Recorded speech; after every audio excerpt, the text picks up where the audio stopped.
Hello friends, James Corbett, enjoying a nice sunny day here in the sunny climes of Western Japan, and I'm sure my audience doesn't need to be reminded about this, but just for any newbies out there, of course we know that the dreaded conspiracy theorist label, oh, the worst thing you can be called, you're a conspiracy theorist, was not invented by the CIA. That's a straw man that's sometimes used to debunk this idea, but was popularized by the CIA through its agents in the Operation Mockingbird program in the American media as a result of their 1967 memo, CIA document 1035-960. If you haven't seen it, I will of course put the link in the show notes so you can go and see it directly for yourself, where they talk about countering criticism of the Warren Report and people who dare to believe that perhaps Lee Harvey Oswald wasn't the lone nut that we were told he was.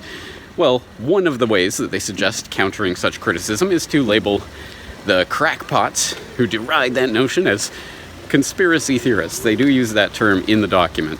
And lo and behold, yes, the conspiracy theorist term was employed in the media with increasing frequency from that point. I wonder why. Well, as I say, I'm sure most of my regular audience already knows that story, so I got an interesting little thought experiment in recently via email from Jacob? I actually don't remember the name, so Jacob or whoever you are, I'm very sorry if I got your name wrong, but I did appreciate the thought experiment, which was basically along these lines. We all know that conspiracy, of course, is an actual crime. Conspiracy to commit murder, conspiracy to launder money, conspiracy to commit bank robbery, whatever. People are actually charged with and convicted of the crime of conspiracy every single day. So technically speaking, any police detective that's looking for unnamed or unknown associates of the person who they have in custody is a conspiracy theorist. He's theorizing that there may have been a conspiracy. I mean, so it is really ridiculous to use this as some sort of pejorative label.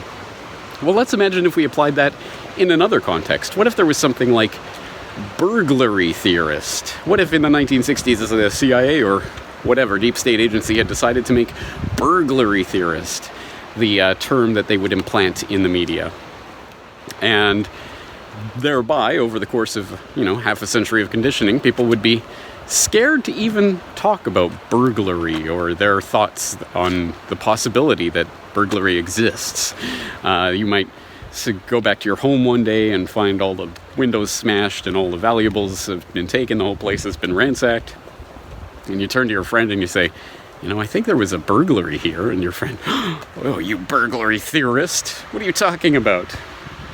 Or we might imagine the nightly news broadcast where they come on and say, very strange phenomenon sweeping across Main Street last night. A number of shops had their windows broken in and money was missing from the cash registers. The police say they have no idea what happened, but there's already a number of burglary theories popping up online. I mean, insert your own joke here. We could see quite easily how stupid such an idea, such a system would be. And of course, who would benefit from that? The burglars. Of course. People who commit burglary would love if burglary theorist was some pejorative phrase and no one wants to talk about burglary. Of course. So who does it benefit that conspiracy theory is this big thought crime and you can't dare broach the subject? People who conspire, which really happens and people are really convicted for, but still don't talk about it. Don't talk about it. Do you see how this works? I think that's a great little thought experiment. So my thanks to Jacob, for sending that idea in. And, I think we should start using it, maybe flipping the tables on people who use conspiracy theorist as a pejorative. Yeah, well, you're a burglary theorist. Anyway, just thought I'd share that with you. As always, thank you guys for the support. Talk to you again soon.